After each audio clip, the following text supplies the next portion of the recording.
one of which is Markovnikov and one of which is anti-Markovnikov. And then there's some terminology that I have to sort of define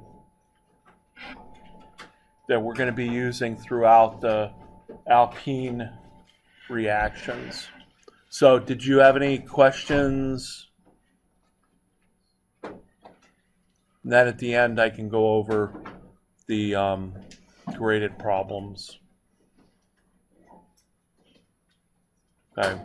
If you do have one, you can put it on there, hide your phone so I don't see you texting, and you can send it up here and I will see it eventually. Can we go over 1221 and top hat? We will put that on the list. All right, let me start with two new reactions, and then I'm going to sum up the last reactions that we did last time. So today we have two reactions. One is called hydroboration. The screen isn't down. Yeah, because it's not on.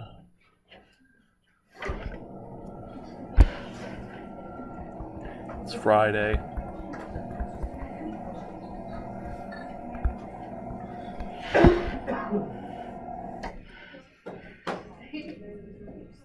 Okay, hydroboration oxidation. So here are the reagents that we use for hydroboration oxidation. We use BH3 and H2O2, and this is going to be a mechanism that I'm going to show you so that you can remember how we add the groups, but it's not going to be a mechanism that you're going to have to write. Last time the mechanisms we wrote, you would have to write on an exam. This one I'm just going to show you the mechanism as to why it's going to be anti-Markovnikov and why it's going to be 100% cis. So our three big questions for this reagent is, what does it add? It adds an OH and an H. How does it add? They add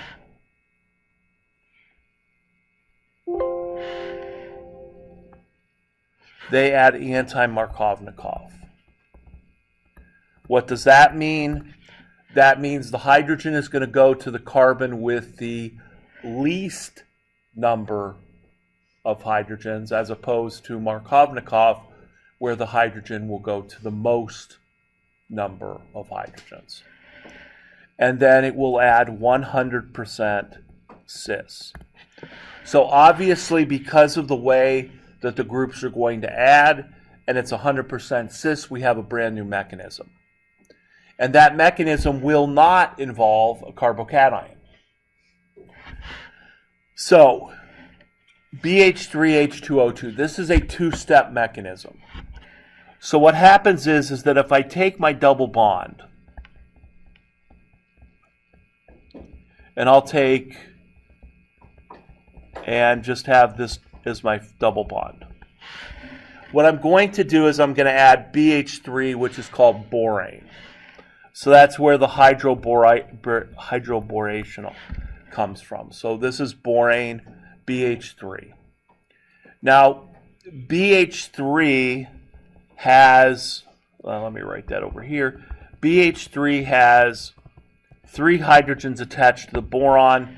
Boron is one of the elements that is actually less electronegative than hydrogen. So in borane, the hydrogens are delta minus and the boron is delta plus. So we've never had a hydrogen be delta minus before. So this is our first of that kind of hydrogen.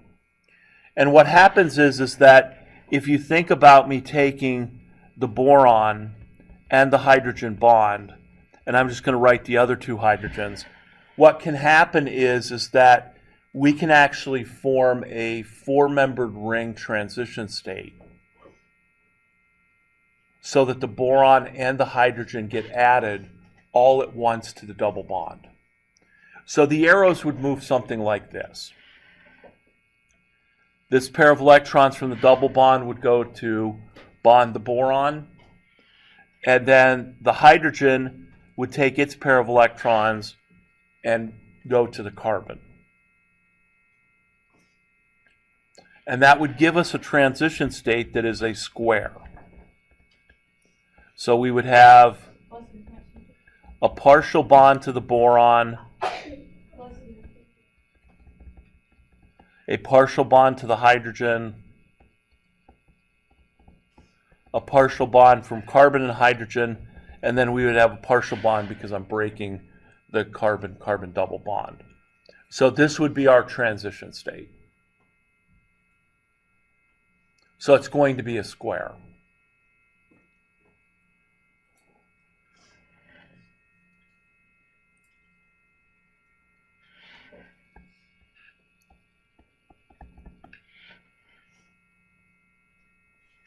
How would the charges go? There really wouldn't be any charges because the way we've drawn partial charges in the transition state is that we always take an average of the reactant and product. The product's not going to have any charges. So it's kind of like the hydrogen that the base is coming in and grabbing an E2. We kind of know it's leaving as a delta plus, but it doesn't really get a formal charge. So there are going to be no formal charges in this mechanism. Would you get like points if not you added the No. I mean, you can add extra stuff as long as it's right. So, I mean, I guess in terms of, well, I'm not going to put partial charges in there, but if you did, maybe boron would get a delta minus, would get a delta plus, and the hydrogen would get a delta minus. But I'm not gonna put number one, you don't have to write this because again, I'm showing you the mechanism to show how it works. So this is not a mechanism that I would ask you to write as a formal mechanism. What my goal is in showing you the mechanism is that when you're memorizing this or learning it, whichever one, if you get stuck, you can always go, okay, what's the first step? Oh, I'm going to form that square. And the square says then that the boron and the hydrogen are going to be added 100% cis.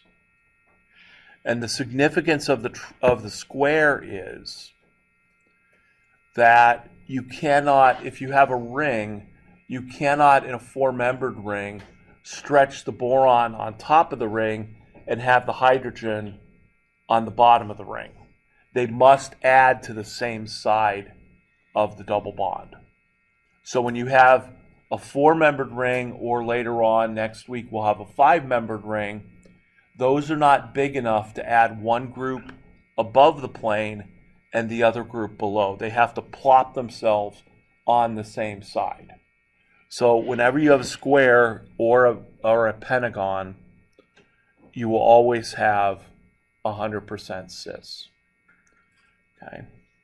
So then at the end of this reaction, we're going to have something that looks like this.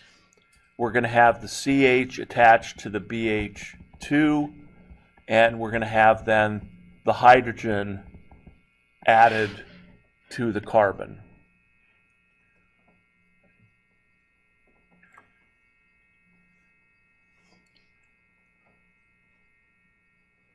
So this is step one. Now, what I just showed you is not the major product because there's two ways to add the B and the H. I could add the B and the H this way, or I could reverse it and add the boron and the hydrogen this way so that the hydrogen adds there, and then there's a CH2 with a BH2. Okay. So these are our two possible additions, and it's the same as last time. We could add the H and the Cl this way, or we could add the H and the Cl the opposite way, vice versa. I can add the boron and the hydrogen one way, and I can add it in the other way. Now, I let the cat out of the bag when I said this is anti-Markovnikov, which means this one is going to be the way that the boron adds. Because the hydrogen is going to add to the carbon with the least amount of hydrogens in the double bond. Okay. So the addition is going to occur with the product on the right.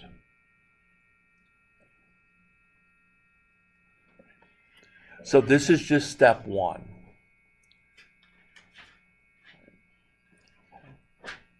All right, is everybody with me so far? So then you might say, okay, why would this be the major product over here as opposed to the other product? And the answer is due to steric hindrance. Because it's to put the boron on the end, or to put the boron on the least substituted carbon, gives it the least amount of steric hindrance.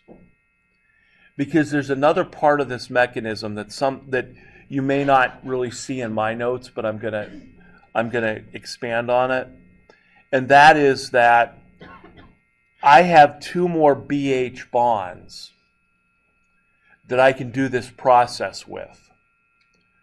So the stoichiometry of this reaction would actually be 3 alkenes for every 1 BH3.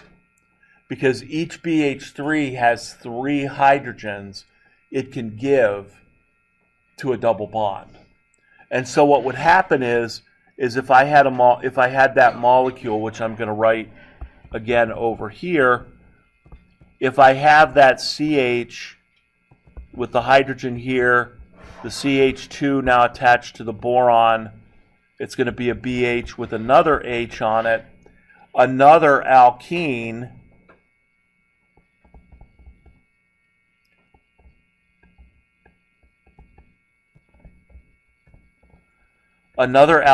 can come in, and we can do the same reaction where I'm going to have this pair of electrons go to form the boron, and then the hydrogen move as basically an H- like it does in a hydride shift. So that then what I'm going to end up doing is around this boron, I'm now going to have 2 of what were the alkenes.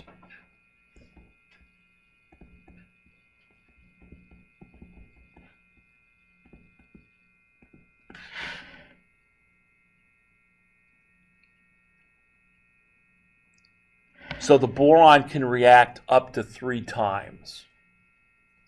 And so then this would happen again, so that in the end, I'm going to have a boron that's attached to 3 of what were the alkenes.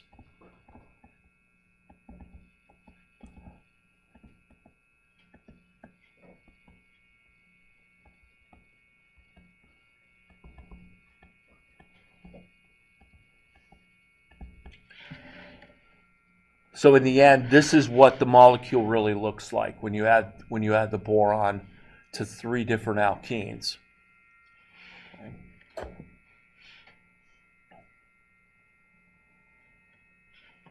So the reason I'm showing you this real part of the mechanism is because if you just said, well, I don't know, I don't buy the fact that the BH2 is going to be less sterically hindered if it adds to the CH2 versus a CH, right? That's not that much of a difference in sterics.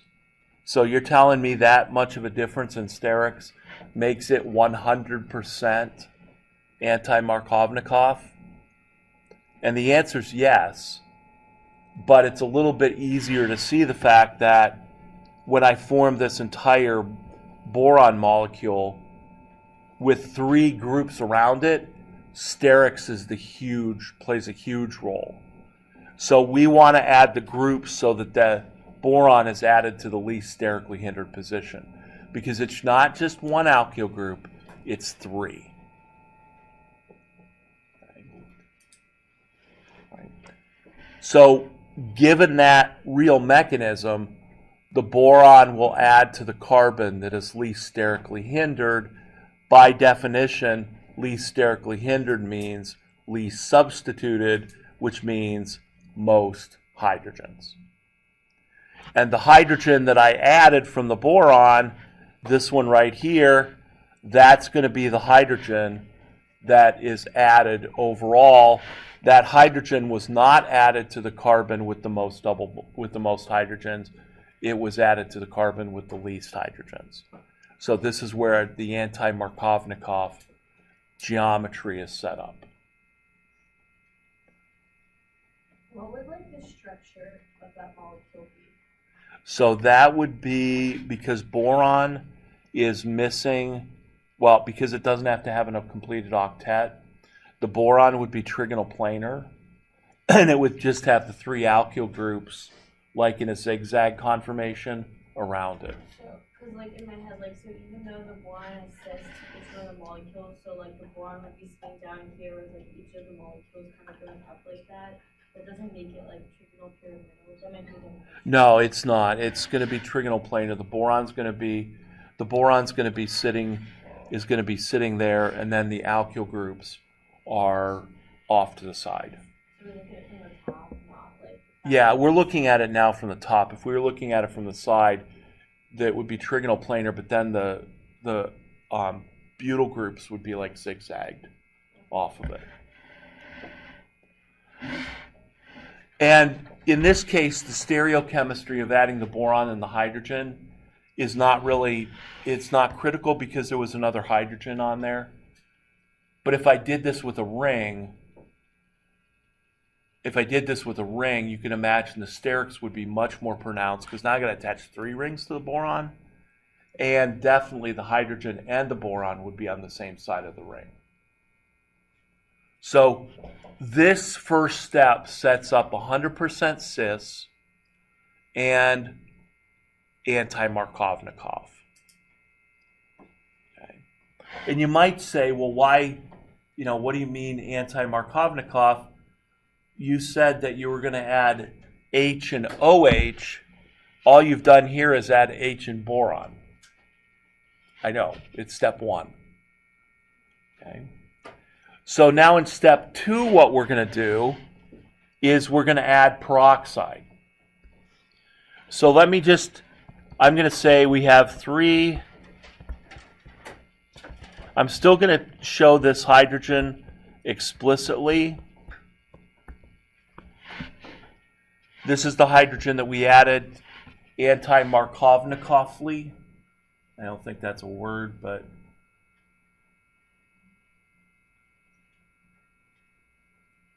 so if we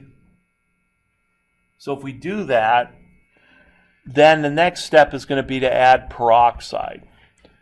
Now, what peroxide does is peroxide is an oxidizing reagent that will replace the boron with an OH group. So in this case, what I'm going to end up with is I'm going to end up with 3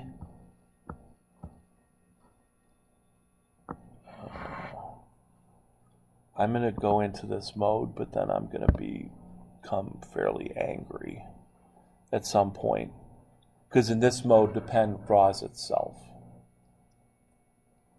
And you'll see. So now if I do this reaction, what I'm going to end up with is 3 CH3, CH2.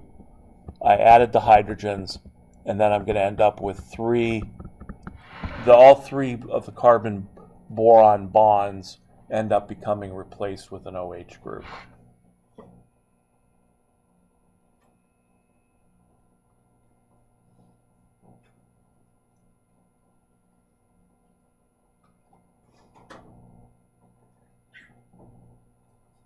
And so that is the final step in the final product. So in the end, the H and the OH added 100% cis. So what happens with the hydrogen peroxide is it replaces the boron in exactly the same position that the boron was at. And I know that because I'm going to end up with the H and the OH 100% cis. So would that not be classified as like an SN2 reaction? No, this mechanism this is not a mechanism that we classify. Is it substitution? Yes, but it's not a substitution in the way we think about it. So all I'm doing is replacing this boron then with an OH. Okay. So the net result then is, because the boron was at the end of the molecule, it replaces that with the OH. So I added boron to the end, NH, they went 100% cis. The peroxide replaces the boron with an OH in exactly the same position. So at the end of the molecule, the H and the OH are 100% cis, and it's anti-Markovnikov.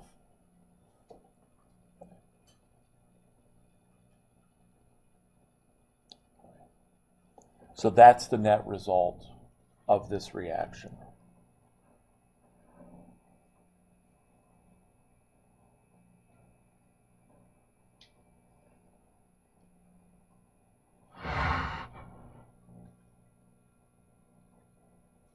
Okay, does that kind of make sense? We'll do one with the ring here, just to, you can imagine what the ring would look like. But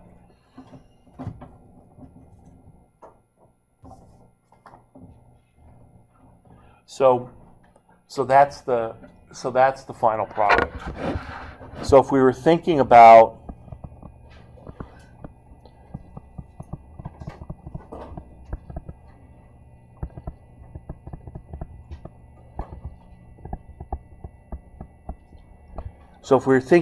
writing the final product of this reaction, what would it look like? And so if I take this by my two steps, what would happen is that I would add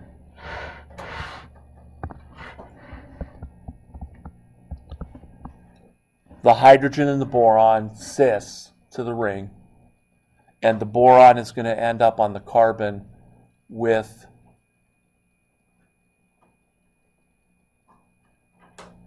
the least substitution. So I would add my H and my Br cis. I'm going to use dashed wedges, although I could very easily use bold. And then the methyl group would be there. So this would be, and this would be a BH2. So this would be the product of step one. I've added the H and the BH, 100% cis, and I've added so that the hydrogen was added to the carbon that is most substituted in the double bond. Then the peroxide would come in, and the peroxide would simply replace the BH2 with an OH group.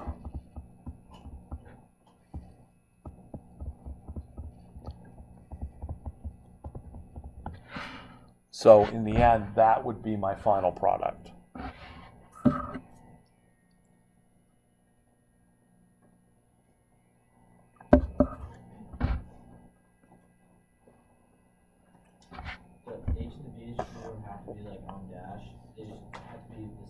They have to be the same. They can be dashed, they can be bold, and in reality, they're going to be both. Because in reality, what's going to happen is sometimes I'm going to add them to the top face, sometimes I'm going to add them to the bottom face. As a matter of fact, 50% of the time I'm going to add them to the top face, 50% I'm going to add them to the bottom face. But in the end, what that means is, that means that I'm going to end up with this product, and it's an enantiomer. And its enantiomer would have the bold and dashed wedges all flipped. Right? So I'm going to get that product, and it's understood that I would also have its enantiomer, which would be that product. Because now what we have to do is now we have to go back to our stereochemistry, and if I said, what's the stereochemical relationship between these two molecules, same not meso, same meso, an enantiomer, diastereomer, you would look and you would say, oh, there's two chiral centers. Each of the chiral centers is opposite in configuration, and so therefore they are enantiomers. Couldn't you also get a molecule where like the OH is the left of the H and so you Oh, so in other words, well, would that be a different molecule or just like a different confirmation? where do you want to put the OH group? Like on the little top point. Like here? Yeah. If I took this and I wrote the double bond up here, then you would get that product. Okay. So in general, let's keep the double bond where it is and write the product. Okay.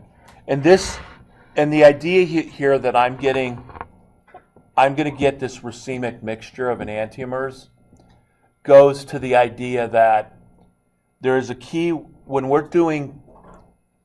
making chiral molecules, or we're making molecules with chiral centers. The only way to get a product that is not a racemic mixture is to use a reagent that itself is one enantiomer of a chiral molecule. Okay. The example of that is the yeast reaction that we just did in lab. Right? I'm going to break down the wall between lecture and lab because there's a reason why we do some things. So if I wanted to make this molecule in one of those two enantiomeric forms, I would need to use a reagent that itself was chiral. There's no chiral reagent. So if there's no chiral reagent, you will always make things as racemic mixtures. And if we would have done our reduction of the ethacetoacetate in lab, if we would have done that reduction using a reagent that wasn't chiral, we would have gotten a 50-50 racemic mixture this week. But the reason that we got an unequal mixture of enantiomers was because the yeast enzymes that are doing this reaction are like all other biological molecules.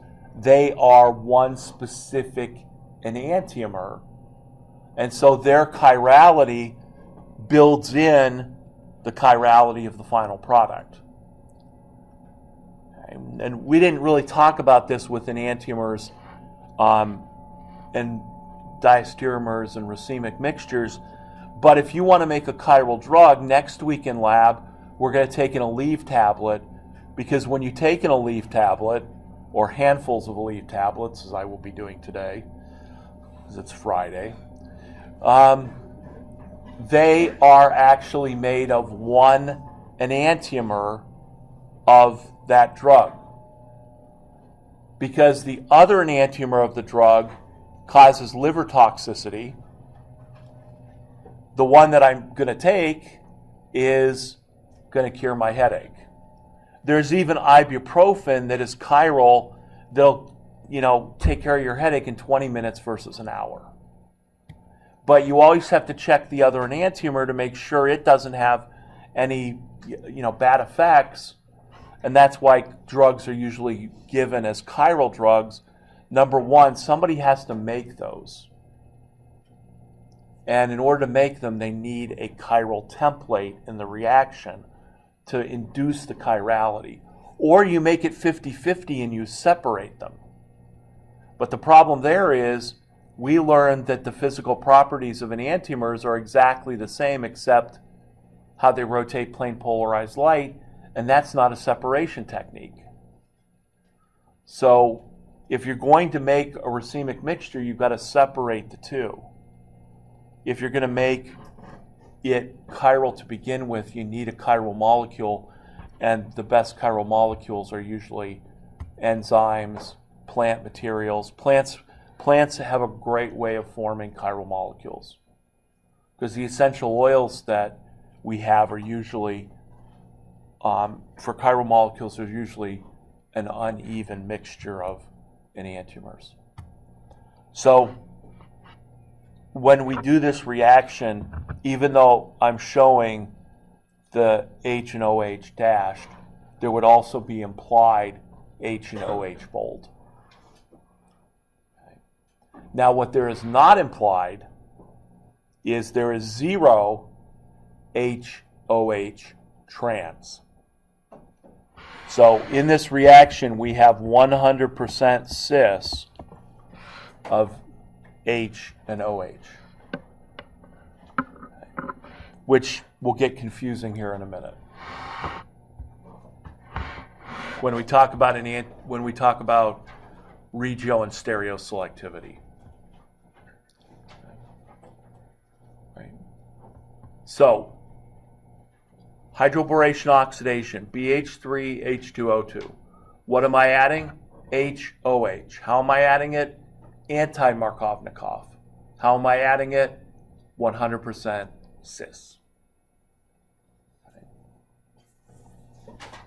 I would not ask you to write the mechanism, but I would ask you to write the product. And will.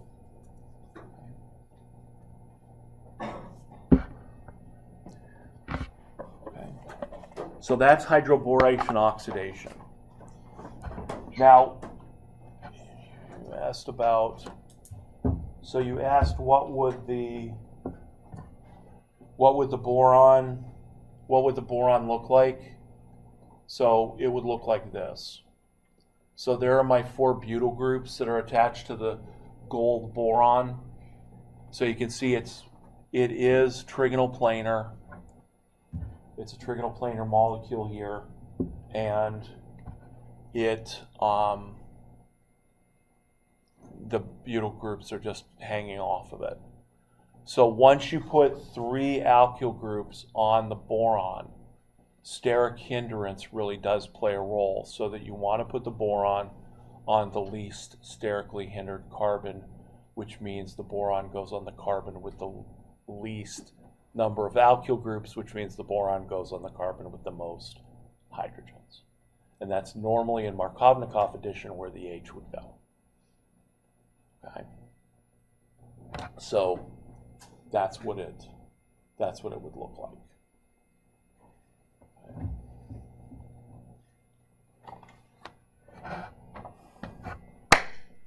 Okay. That way I know where in the video to put that picture where there's a big spike for me clapping.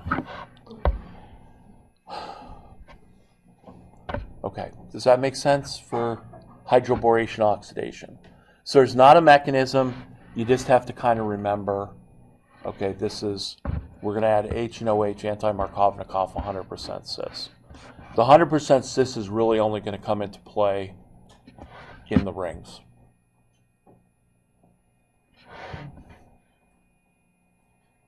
Okay. Next reaction, there's only 2 for today. The next reaction is Oxymercuration De Mer Curation.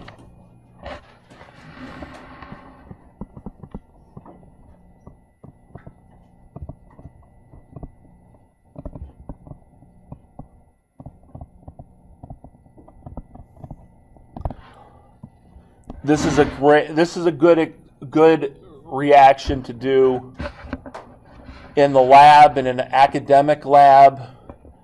This would not be used for any kind of synthesis of any kind of drug molecule.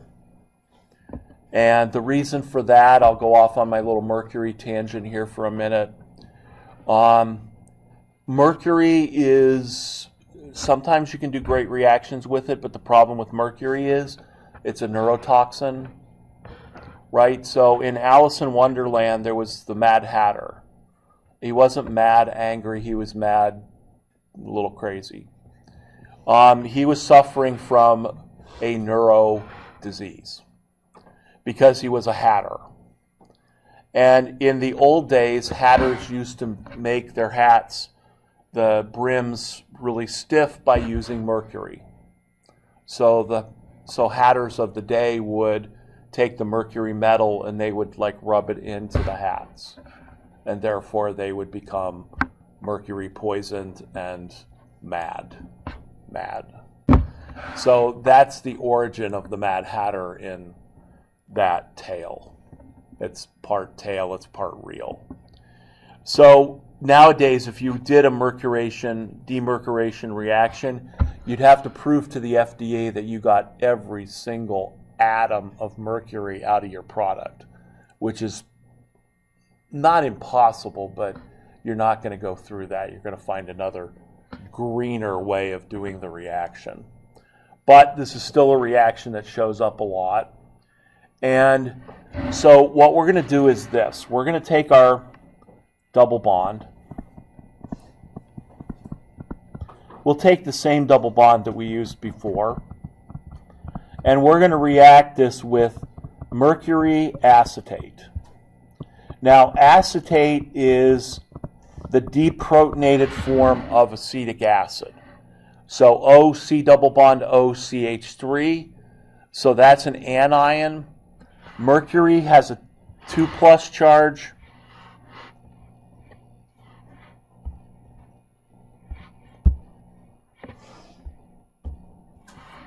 This has a 2+ charge, and then each one of those are negatively charged. Okay. So if I write my mercury is going to be attached, and this part of the molecule is abbreviated as an AC. So I'm just going to go ahead and write it as that. So what happens with the mercury is that the double bond will basically attack the mercury and kick off one of the acetate groups, one of the carboxylates.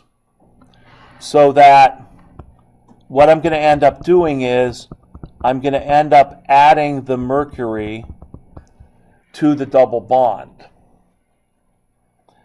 The problem is that mercury, this once it kicks off the mercury, or once it kicks off the acetate, the mercury acetate with a 2+ and a 1- makes this net +1. So what happens is that the mercury is big enough so that it can actually bridge between those two hydrogens, and then it will have the acetate attached to it. Okay. So the mercury is big enough, and there's going to be other atoms that are big enough to bridge, but this is the first one. And so that mercury is going to sit over both of those carbons. Okay. And that actually is going to be a stable situation. Because if you think about this, you know, that mercury adding the +1 charge, if it wants to get rid of the +1 charge, it's going to give it to either one of those two carbons. So these carbons then, one of them would have to be positively charged.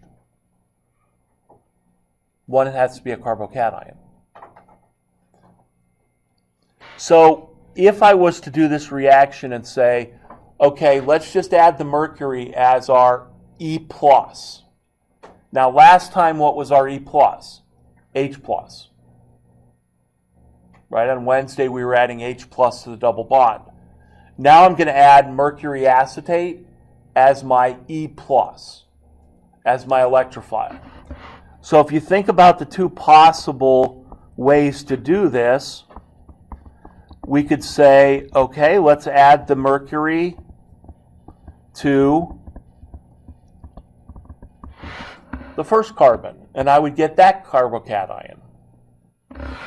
Now let's add the mercury to the second carbon. And what would I end up with? I would end up with that carbocation. So if we treat the mercury acetate as if it was an E+, we could add it to both carbons in the double bond, And from a Markovnikov, anti-Markovnikov perspective, which carbocation would I expect to form? The one on the left or the one on the right? Or on the left. Do we agree? The one on the left? Yes? Yes or no? No? Why do we have to add it to form the carbocation on the left? What kind of carbocation is the one on the left? Primary, secondary, or tertiary? It's secondary. What kind of carbocation is this? Primary. Am I allowed to write primary carbocations? No. No.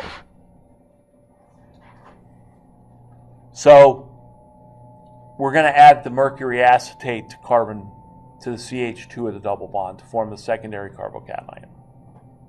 Okay. So from a Markovnikov, anti-Markovnikov perspective, we're going to add that electrophile, the mercury, to carbon. I guess if I label these carbon A and B, this would have been adding to A and this would have been adding to B.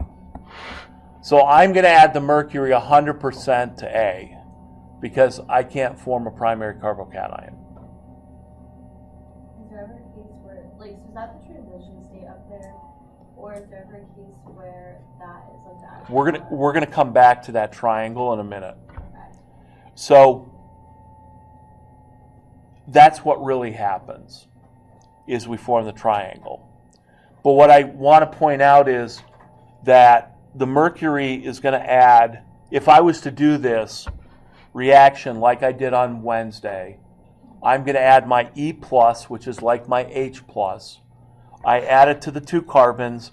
I figure out which one is the more stable carbocation. That's going to be my major product, or that's going to lead to my major product. Okay. This is actually a three-step mechanism. This is just step number one. How do I add the mercury? So I'm going to add the mercury. What I'm going to say is Markovnikov, because whenever I add an H plus or an E plus to the carbon with the most hydrogens, I end up with the carbocation that is the most stable. Okay, so I just added the mercury to carbon A. But here's the problem. The second step in mercuration demercuration is to add water to the mixture. So when I add water to the mixture, what's the water going to do?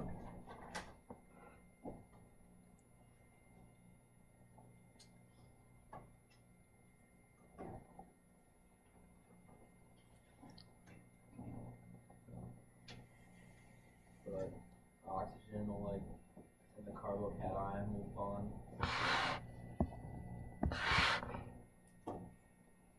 The water's going to attack the carbocation.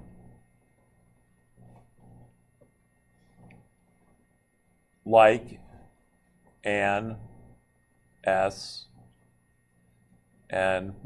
mechanism. And that's what's going to happen. The water's going to attack the carbocation. I'm going to end up with an oxonium ion that's going to lose an H plus. Okay. So if that happens, I'm going to end up with, and I will write explicitly out, this is also going to be another one of those mechanisms that I'm not necessarily going to ask you to do. But I'm going to show you how it works so you can remember the stereochemistry. So the water added there, and so I ended up with, and then I'm going to end up losing the H plus. So I'm going to lose the H plus to form the OH and the mercury, now added to the double bond. The mercury adding to the carbon with the most hydrogens, and the water adding to the most substituted. Why? Because it goes through, well, allegedly, carbocation intermediate, although I'm going to show you it doesn't here in a minute. Okay. So far the mechanism makes sense. Hg acetate is my H+. I add that to the carbon with the most hydrogens, make the most stable carbocation. Water comes in, adds, loses H+. I've now added mercury and OH Markovnikovly. Okay. And then in the final step, what I'm going to do is I'm going to take that mercury and I'm going to react it with something called NaBH4, which is sodium borohydride. And the sole purpose of sodium borohydride is to replace the mercury with a hydrogen in exactly the same position that it does. So in other words, in the end, I'm going to end up replacing that mercury with an H. So the net result of this reaction is that I've added H and OH across the double bond Markovnikov.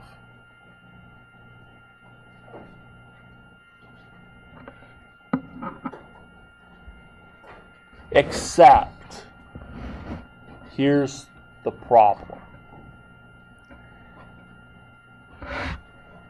If the mechanism I just showed you forming the secondary carbocation was the case, what's the stereochemistry of the H and the OH? 100% cis? No. 100% trans? No. 50-50? From last time, yes. So that means that if I did this reaction with a ring, I would end up having the hydrogen and the OH add 50-50 cis and trans. But guess what? When I do this reaction, they're not 50-50. They're 100% trans. So whoever did this reaction first, if they knew anything about carbocations, they would have said, wait, how do I get 100% trans when I write a carbocation? And the answer is, that's what really happens. And so on Monday, we'll finish this up. And with that triangle, the water has to add from underneath so that the water and the mercury are going to end up 100% trans. And then the mercury is going to be replaced by the hydrogen so that in the end the hydrogen and the OH are 100% trans. But the confusing potential issue is, how do we react the triangle with the water to know that it adds Markovnikov? Okay? So if you haven't taken a look at this from the book or the video, you can do that. The reading assignment is up. I will, by the end of the day, have videos in place for Monday's topics. If you have questions, the question about 12-something, I will answer. I will try and answer it with a video if necessary or on paper. But if you have any questions, shoot me an email over the weekend. I'll take your graded problems and I'll post an answer key, and if we have questions, we can talk about those on Monday as well.